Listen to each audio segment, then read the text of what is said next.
안녕하십니까 구독자 여러분. 오늘은 조금 듣기 싫은 소리가 될 수도 있을 것 같습니다. 베트남에서 그 사업을 준비하시려고 하시는 분들에게 한 말씀 드리고 싶습니다. 제가 베트남에서 살아보고 또 사업을 해보고 하는 그런 경험을 바탕으로 하는 이야기입니다. 물론 제 이야기가 다 맞을 수는 없습니다. 그러나 한번 좀 생각해 보시면 좋겠다라는 생각이 되어서 오늘은 말씀을 드리려고 합니다.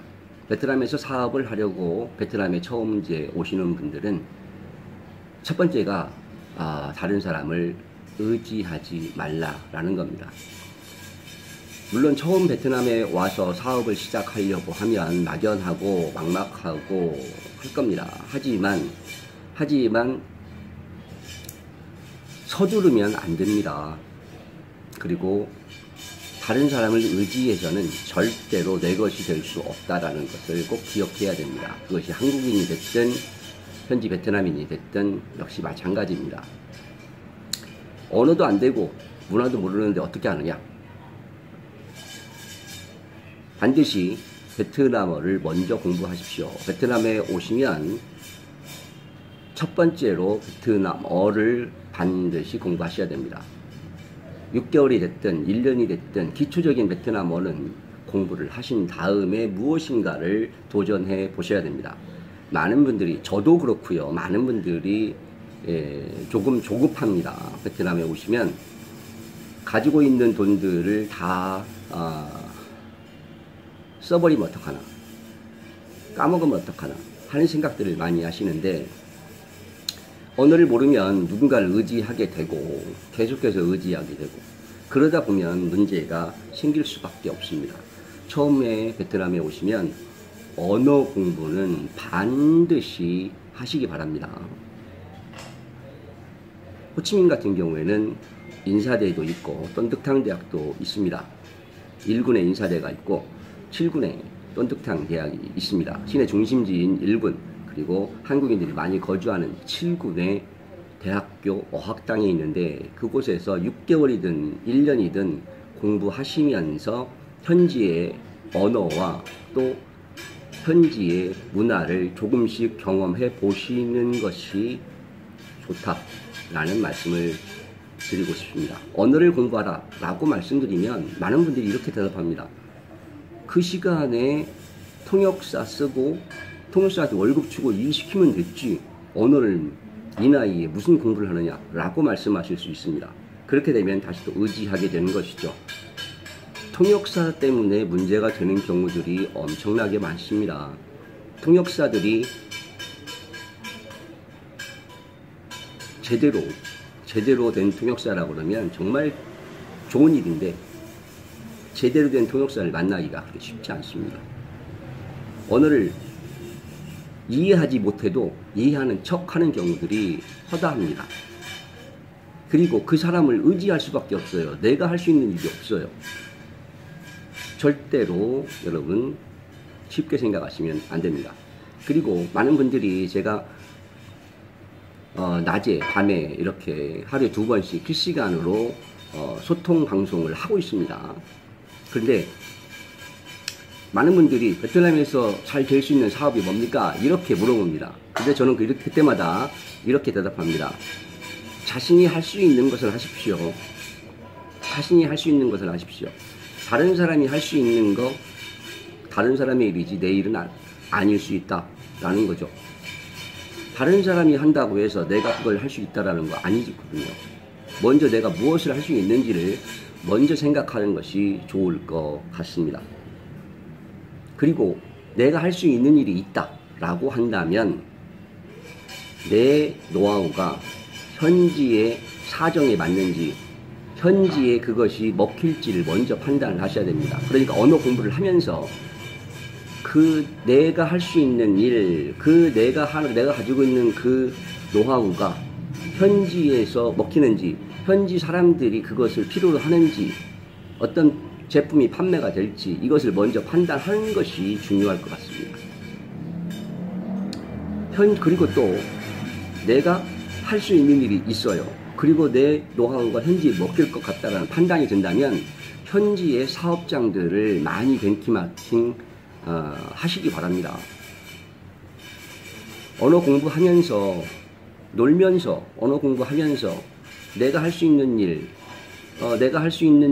그리고 내가 할 수 있는 일들이 현지에 적용이 될 수 있을 것 같으면 현지의 사업장들을 좀 돌아다니면서 경험해 보시는 것도 필요합니다. 어떻게 운영이 되는지. 아무리 좋은 제품이 있으면 뭐합니까? 판매를 할 수 없다면 아무 필요가 없는 거 아니겠습니까? 여러분 꼭 기억하셔야 됩니다. 그리고 대가를 반드시 지불하려고 하셔야 됩니다. 베트남에 오셔서 궁금한 게 많아요. 어떻게 할지 모르겠어요. 그렇다면 누군가를 찾아요. 누군가를 찾으면 현지에서 거주하는 분들을 찾게 됩니다. 그러면 그분들에게 뭔가를 물어봅니다. 물어보고 뭔가를 얻기를 원해요. 그러나 여러분 분명히 기억하셔야 될 것이 세상엔 공짜가 없습니다.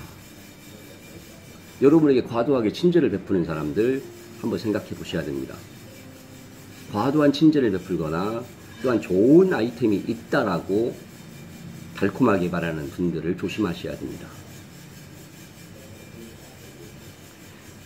좋은 아이템 본인이 하죠. 좋은 아이템이 있으면 본인이 하지 왜 남에게 줍니까? 잘 생각하셔야 됩니다. 좋은 제안일수록 심사숙고하셔야 됩니다. 그리고 이곳에서 그동안 많은 시행착오를 겪으면서 일명 수업료라고 하죠. 많은 수업료를 지불하면서 얻은 노하우들을 쉽게 나누지 않습니다. 언짢게 들리실 수도 있습니다. 하지만 정당한 대가를 지불하고 일을 하셔야 됩니다. 물론 저는 컨설팅업을 하거나 누구를 도울 만한 그런 주제도 되지 못합니다. 그래서 자신 있게 말씀을 드리는 겁니다, 여러분. 현지에 계시는 분들에게 무언가를 얻으려고 한다면 그만한 대가는 지불하시는 것이 좋습니다. 그리고 베트남에 오시면 엮이지 마십시오. 엮이지 마십시오. 많은 분들이 뭐 사기를 당했다, 많은 분들이 뭐 속았다 이런 말씀들 하세요. 저는 그런 말씀 들으면 이런 말씀을 드리고 싶어요. 본인이 욕심을 냈기 때문에 그 말에 넘어간 거죠. 본인이 욕심을 냈기 때문에 그 말에 혹해서 넘어간 거죠. 잘 생각하셔야 됩니다. 정당한 대가를 지불하시고 좋은 정보를 얻으시고 때로는 컨설팅 하시는 분들에게 찾아가서 사업자도 만드실 때 정당한 대가를 지불하시고 그렇게 차근차근 준비하시는 것이 좋을 것 같습니다. 오늘은 듣기 싫은 소리라도 한마디 제가 꼭 하고 싶어서 말씀을 드렸습니다. 절대로 남을 의지하지 마십시오. 본인 스스로 하셔야 됩니다. 시간이 걸려도 본인 스스로 하셔야 됩니다.